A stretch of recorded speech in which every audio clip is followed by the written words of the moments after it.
ഞാനൊരു ഡോക്ടറാണ്, എൻ്റെ ഫാദർ ഡോക്ടറാണ്. അപ്പം ഞാനിങ്ങനെ വിചാരിക്കുമായിരുന്നു ഇതെന്തുകൊണ്ട് എനിക്കിങ്ങനെ വന്നു എന്ന് വിചാരിക്കുമായിരുന്നു.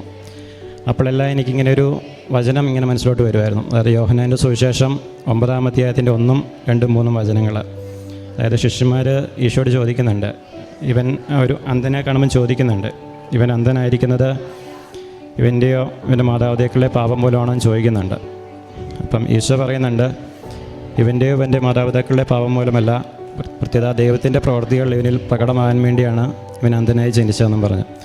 അപ്പം അതിന് സാക്ഷി എന്നുള്ള രീതിയിലാണ് ഞാനിന്നിവിടെ നിൽക്കുന്നത്. അപ്പം കർത്താവിൻ്റെ പ്രവൃത്തികൾ എന്നിൽ പ്രകടമാകാൻ വേണ്ടി തന്നെയായിരുന്നു ഈ 22 വർഷമായിട്ടുള്ള ഈ സഹനവും 3-4 വർഷമായിട്ടുള്ള തലകറക്കത്തിൻ്റെ പ്രശ്നങ്ങളും ഒക്കെ ഉണ്ടായിരുന്നത്. അതെല്ലാം അമ്മ നേരിട്ടെത്തി തന്നെ പരിഹരിച്ചു തന്നു. അമ്മയുടെ ഈ പരിശുദ്ധമായ അൾത്താരയിൽ കയറി നിന്ന് സാക്ഷ്യം പറയാൻ എന്നെ അനുവദിച്ച അമ്മ മാതാവിനും ഈശോയ്ക്കും കൊടാനുകോടി നന്ദി പറയുന്നു. എൻ്റെ പേര് ടിജോ മാത്യു. ഞാൻ ഒരു ഹോമിയോപ്പതിക് ഡോക്ടറാണ്. ഞാൻ വരുന്നത് പാലാ രൂപതയിലെ മണലിങ്കൽ ഇടവകയിൽ നിന്നാണ്. അപ്പം എൻ്റെ ജീവിതത്തിൽ അമ്മ മാതാവ് നൽകിയ വലിയ കുറച്ച് അനുഗ്രഹങ്ങൾ സാക്ഷ്യപ്പെടുത്താൻ വേണ്ടിയാണ് ഞാനിവിടെ നിൽക്കുന്നത്. കഴിഞ്ഞ 22 വർഷമായിട്ട് എനിക്ക് ഉണ്ടായിരുന്ന ഒരു ജോയിൻറ്റ് പെയിൻസിൻ്റെ പാലിൻഡ്രോമിക് റുമാറ്റിസം എന്ന ഒരു ജോയിൻറ്റ് പെയിൻസിൻ്റെ അസുഖം, അതായത് ഞാൻ +2 പഠിച്ചിരുന്ന കാലം മുതൽ എനിക്കുണ്ടായിരുന്നതാണ്. അപ്പം എല്ലാ മാസവും ഇങ്ങനെ ജോയിൻസിൽ വേദന മാറി മാറി വരും. അത് കഴിഞ്ഞൊരു 3-4 വർഷമായിട്ട് എല്ലാ മാസവും 4-5 തവണയും 6-7 തവണയൊക്കെ വെച്ച് വരുന്നൊരു സ്ഥിതിയിലോട്ട് വന്നു. അപ്പം അങ്ങനെ വന്ന സമയത്താണ് ഞാൻ ഉടമ്പടി എടുക്കുന്നത്. അപ്പോൾ അങ്ങനെ ഉടമ്പടി എടുത്തതിന് ശേഷം ഞാൻ മെയിനായിട്ട് വേദന വരുമ്പോൾ ഉടമ്പടി തൈലമാണ് ഉപയോഗിച്ചുകൊണ്ടിരുന്നത്. അപ്പം ഉടമ്പടി തൈലം ഉപയോഗിച്ച് നമ്മൾ കുരിശ് വരച്ച് പ്രാർത്ഥിച്ച് കഴിയുമ്പം വേദന മാറുന്നൊരു സ്ഥിതിയിലോട്ട് വന്നു. അപ്പം അതങ്ങനെ കുറച്ച് നാൾ അങ്ങനെ പോയി. അതിനുശേഷം അഖണ്ഡ ചുവമല റാലി, അതായത് 2023 അഖണ്ഡ ചുവമല റാലിയിൽ പങ്കെടുത്തു. അപ്പം അതിനുശേഷം എനിക്ക് ഒരു തവണ മാത്രമാണ് വേദന വന്നിട്ടുള്ളത്. അപ്പം അതിനുശേഷം ഇപ്പം 3 മാസമായി ഇതുവരെ എനിക്ക് ആ വേദന വന്നിട്ടില്ല. അപ്പം അതുപോലെ തന്നെ എനിക്കൊരു 3-4 വർഷമായിട്ട് ഒരു 2-3 തവണ അല്ലെങ്കിൽ 3-4 തവണ നല്ല രീതിയിൽ തലകറക്കം വന്നിട്ടുണ്ട്. അപ്പം തലകറക്കം വന്നു കഴിഞ്ഞാൽ ഒരു 3-4 മണിക്കൂറത്തേന് എനിക്ക് എണീക്കാൻ പറ്റത്തില്ല. അപ്പം ഞാൻ കിടക്കുമ്പം കുഴപ്പമില്ല, എണീക്കുമ്പം തലകറങ്ങും. അപ്പം ആ ഒരു രീതിയിലായിരുന്നു. അപ്പം അങ്ങനെ വന്ന സമയത്ത് ഞാനിപ്പോൾ ഉടമ്പടിയിൽ അതും നിയമമായിട്ട് വെച്ചിരുന്നു. അപ്പം അതിൻ്റെ ഫലമായിട്ട് എനിക്ക് 3 തവണ വന്നതിൽ 3-ാമത്തെ തവണ വന്നതെന്ന് പറയുന്നത് ഒക്ടോബർ 2023 ഒക്ടോബർ 7-ാം തീയതി ജപമാല രാജ്ഞിയുടെ തിരുനാളിൻ്റെ അന്നാണ്. അപ്പം അന്ന് രാവിലെ ഞാൻ 5:30 നമ്മുടെ പ്രത്യക്ഷീകരണ പ്രാർത്ഥന ചെല്ലാൻ വേണ്ടി എണീറ്റപ്പം എനിക്ക് തലകറങ്ങുന്നതായിട്ട് തോന്നി. അപ്പം എനിക്കതൊരു വിഷമമായതിനു വെച്ചാൽ ഞാൻ ഉടമ്പടി എടുത്തിട്ട് 1 മാസമേ ആയിട്ടുള്ളായിരുന്നു. അപ്പം അങ്ങനെ തലകറക്കം തോന്നിയതുകൊണ്ട് ഞാൻ പെട്ടെന്ന് തന്നെ അപ്പുറത്തെ മുറിയിലാണ് ഞാൻ സാധനം ചെല്ലിക്കൊണ്ടിരുന്നത്. ഞാൻ അപ്സ്റ്റെയറിലാണ് കിടക്കുന്നത്, ഫസ്റ്റ് ഫ്ലോറിൽ എൻ്റെ ബെഡ്റൂം. അപ്പം ഞാൻ എൻ്റെ വൈഫും പിള്ളേരും വീട്ടിലില്ലാത്ത സമയമാണ്, ഡാഡി മമ്മിയും താഴത്തെ ഫ്ലോറിലുണ്ട്. അപ്പം ഞാൻ പെട്ടെന്ന് പ്രത്യക്ഷീകരണ പ്രാർത്ഥന ചെല്ലി തീർത്തു. അപ്പം അതിനുശേഷം ഞാനിങ്ങനെ കട്ടിൽ കിടക്കുകയാണ്, ഒരു ലെഫ്റ്റ് സൈഡിലോട്ട് ചെരിഞ്ഞ് കിടക്കുകയാണ്. അപ്പം എനിക്ക് ഇച്ചിരി വിഷമമുണ്ട്, എന്ന് വെച്ച് കഴിഞ്ഞാൽ ഉടമ്പടി എടുത്തിട്ടും തലകറക്കം വന്നല്ലോ എന്നുള്ളൊരു വിഷമമുണ്ട്. അപ്പം അങ്ങനെ കിടന്ന സമയത്ത്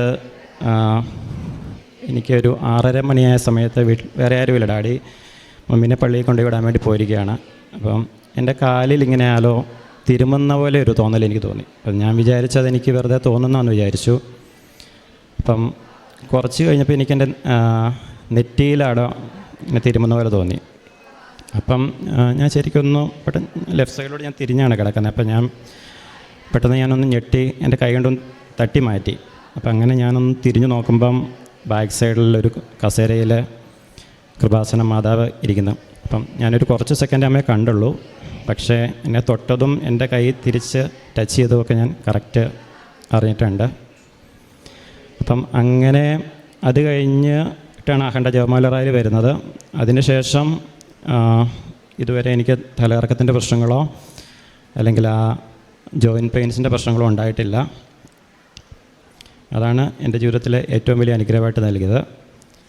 പിന്നെ ഉടമ്പടിയിലൂടെ ലഭിച്ചതെന്ന് പറയുന്നത്, ഞാനൊരു ഹോമിയോപ്പതി ഡോക്ടറാണ്, ഞാൻ പറഞ്ഞു. അതുകൂടാതെ എനിക്കൊരു ഹെയർ ഓയിലൊക്കെ ഉണ്ടാക്കുന്നൊരു കമ്പനിയും കൂടെ ഉണ്ട്.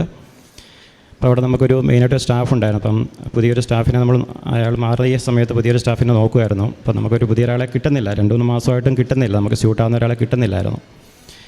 അപ്പം ഞങ്ങളുടെ ആ ഓഫീസിൻ്റെ ലൊക്കേഷൻ വെച്ച് അവിടെ ബസ് സൗകര്യമൊക്കെ കുറവുള്ളൊരു സ്ഥലമാണ്. അപ്പം അങ്ങനെ വരുന്ന സമയത്ത് ഞാൻ ഉടമ്പടിയിൽ അതൊരു നിയമമായിട്ട് വെച്ചു. അപ്പം ഞാനത് ഉടമ്പടി 2023 സെപ്റ്റംബർ 3-ാം തീയതിയാണ് എടുത്തത്. അപ്പോൾ എടുത്തൊരു കറക്റ്റ് 10 ദിവസത്തിനുള്ളിൽ 13-ാം തീയതി ഒരു 12 വർഷം എക്സ്പീരിയൻസ് ഉള്ള ഒരാളെ ഞങ്ങൾക്ക് നല്ലൊരു സ്റ്റാഫിനെ കിട്ടി അനുഗ്രഹിച്ചു. പിന്നെ ഞാൻ ഒന്നാമത്തെ നിയമമായിട്ട് വെച്ചിരുന്നത് പരിശുദ്ധാത്മാനം നിറഞ്ഞ വിശുദ്ധിയിൽ ജീവിച്ച് സ്ഥിരതയോടെ ജീവിച്ച് നിത്യത പ്രാപിക്കുക എന്നുള്ളൊരു നിയമമാണ് ഞാൻ വെച്ചിരുന്നത്. അപ്പം അത് അന്ന് വെച്ച ദിവസം മുതൽ എനിക്കുണ്ടായ മാറ്റങ്ങൾ എനിക്ക് കൃത്യമായിട്ട് അറിയാം. അപ്പം അന്ന് മുതൽ ഇന്ന് വരെ അത് പാലിച്ചു പോകാൻ പറ്റുന്നു. അപ്പം എനിക്കാണെങ്കിൽ ഞാൻ നേരത്തെ പറഞ്ഞു, ജോയിൻറ്റ് പെയിൻസിൻ്റെ ഒക്കെ ഒരു പ്രശ്നം വരുന്നൊരു കാര്യം ഞാൻ പറഞ്ഞു. അപ്പം അങ്ങനെ ഞാനൊരു ഡോക്ടറാണ്, എൻ്റെ ഫാദർ ഡോക്ടറാണ്. അപ്പം ഞാനിങ്ങനെ വിചാരിക്കുമായിരുന്നു, ഇതെന്തുകൊണ്ട് എനിക്കിങ്ങനെ വന്നു എന്ന് വിചാരിക്കുമായിരുന്നു. അപ്പോഴെല്ലാം എനിക്കിങ്ങനെ ഒരു വചനം ഇങ്ങനെ മനസ്സിലോട്ട് വരുമായിരുന്നു. അതായത് യോഹന്നാൻ്റെ സുവിശേഷം 9-ാം അധ്യായത്തിൻ്റെ 1, 2, 3 വചനങ്ങൾ. അതായത് ശിഷ്യന്മാർ ഈശോയോട് ചോദിക്കുന്നുണ്ട്, ഇവൻ ഒരു അന്ധനെ കാണുമ്പോൾ ചോദിക്കുന്നുണ്ട്, ഇവൻ അന്ധനായിരിക്കുന്നത് ഇവൻ്റെയോ ഇവൻ്റെ മാതാപിതാക്കളുടെ പാപം മൂലമാണോ എന്ന് ചോദിക്കുന്നുണ്ട്. അപ്പം ഈശോ പറയുന്നുണ്ട്, ഇവൻ്റെയോ ഇവൻ്റെ മാതാപിതാക്കളുടെ പാപം മൂലമല്ല, പ്രത്യേക ദൈവത്തിൻ്റെ പ്രവൃത്തികൾ ഇവനിൽ പ്രകടമാകാൻ വേണ്ടിയാണ് ഇവൻ അന്ധനായി ജനിച്ചതെന്നും പറഞ്ഞു. അപ്പം അതിന് സാക്ഷി എന്നുള്ള രീതിയിലാണ് ഞാനിന്നിവിടെ നിൽക്കുന്നത്. അപ്പം കർത്താവിൻ്റെ പ്രവൃത്തികൾ എന്നിൽ പ്രകടമാകാൻ വേണ്ടി തന്നെയായിരുന്നു 22 വർഷമായിട്ടുള്ള ഈ സഹനവും 3-4 വർഷമായിട്ടുള്ള തലകറക്കത്തിൻ്റെ പ്രശ്നങ്ങളും ഒക്കെ ഉണ്ടായിരുന്നത്. അതെല്ലാം അമ്മ നേരിട്ടെത്തി തന്നെ പരിഹരിച്ചു തന്നു. പിന്നെ ഞാൻ ലൈറ്റ് ക്യാൻഡിൽ പ്രയറിലൂടെ ഒരു 2 കാര്യങ്ങൾ റിക്വസ്റ്റ് ചെയ്തിരുന്നു. അപ്പം അതിലൊന്നാമത്തെ കാര്യം എന്ന് പറയുന്നത്, ഞാൻ ഞങ്ങളൊരു ആയുഷ് ഡോക്ടേഴ്സാണ്, ആയുർവേദ ഹോമിയൊക്കെ വരുന്ന ആയുഷ് ഡോക്ടേഴ്സിനെ നെഗറ്റീവായിട്ട് ബാധിക്കുന്ന ഒരു ബില്ല്, അതായത് ഒരു പൊതുജനാരോഗ്യ ബില്ലെന്നുള്ള രീതിയിലൊരു ബില്ല് 2021 കൊണ്ടുവന്നിരുന്നു. അത് 2023 മാർച്ച് 20 നിയമസഭയിൽ വെച്ചിരുന്നു. അപ്പം ആ ബില്ലിൽ ഞങ്ങളെ നെഗറ്റീവായിട്ട് ബാധിക്കുന്ന ഒരുപാട് കാര്യങ്ങളുണ്ടായിരുന്നു. അപ്പം നമ്മൾ ഒരുപാട് മാറ്റുന്നതിന് വേണ്ടിയൊക്കെയുള്ള ഒരുപാട് കാര്യങ്ങൾ ചെയ്തിരുന്നു. പക്ഷേ അതെല്ലാം ചീഫ് മിനിസ്റ്ററെ ആണെങ്കിലും മിനിസ്റ്റേഴ്സിനെ കാണുമ്പോഴൊക്കെ അവരെല്ലാം കറക്റ്റ് ചെയ്യാമെന്ന് പറയുന്നെങ്കിലും ഒന്നും മാറിയിട്ടില്ലായിരുന്നു. അപ്പം എനിക്ക് തോന്നി എന്നു വെച്ചാൽ എനിക്ക് എന്തെങ്കിലും ചെയ്യാൻ പറ്റുന്ന കാര്യം എന്ന് പറഞ്ഞാൽ ഇത് മാത്രമേ ഉള്ളൂ. അപ്പം അന്ന് മാർച്ച് 20 രാവിലെയാണ് ഞാൻ ലൈറ്റ് ക്യാൻഡിൽ പ്രയർ റിക്വസ്റ്റ് ഇടുന്നത്. മാർച്ച് 20 നിയമസഭയിൽ വെച്ചു 2023. മാർച്ച് 20 വെച്ചതിലും ഒരു മാറ്റം ഉണ്ടായിരുന്നില്ല. അന്നെന്താ സെലക്ട് കമ്മിറ്റിക്ക് എന്തോ വിട്ടു. പക്ഷേ 2023 മാർച്ച് 21 ബില്ല് പാസ്സാക്കി. പക്ഷേ പാസ്സായപ്പോൾ ഞങ്ങൾ മാറ്റണമെന്ന് റിക്വസ്റ്റ് ചെയ്ത എല്ലാ കാര്യങ്ങളും മാറിയാണ് പാസ്സായത്. അത് മാതാവിൻ്റെ പ്രത്യേക ഇടപെടലായിട്ട് ഞാൻ കാണുന്നു. അപ്പം പിന്നെ ഞാൻ എൻ്റെ തലകറക്കത്തിൻ്റെ കാര്യം പറഞ്ഞു. അപ്പം അതിന് വേണ്ടി പല സ്കാനിങ്ങുകളും MRIസും അങ്ങനെയൊക്കെ പലതും ചെയ്തിരുന്നു. എല്ലാം നോർമലായിരുന്നു. അപ്പം അതിലൊരു ലാസ്റ്റ് ചെയ്ത സ്കാനിങ്ങിന് മുമ്പ് ഞാനൊരു ലൈറ്റ് ക്യാൻഡിൽ പ്രയർ റിക്വസ്റ്റ് ഇട്ടിരുന്നു.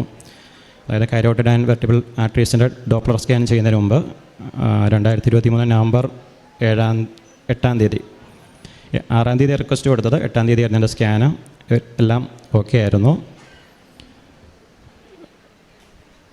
ഞാൻ ഇതിനു വേണ്ടി ചെയ്ത കാരുണ്യ പ്രവർത്തികൾ എന്ന് പറഞ്ഞു കഴിഞ്ഞാൽ, ഞാൻ ഉടമ്പടി നമ്മുടെ കൃപാസനം പത്രം അത് ഒരു 3 മാസ കാലയളവിൽ 12 പാക്കറ്റ് മുതൽ 15 പാക്കറ്റ് വരെ വീടുകളിലും ഹോസ്പിറ്റലുകളിലും ഒക്കെ ആയിട്ട് പ്രാർത്ഥിച്ച് തന്നെയായിരുന്നു കൊടുത്തുകൊണ്ടിരുന്നത്.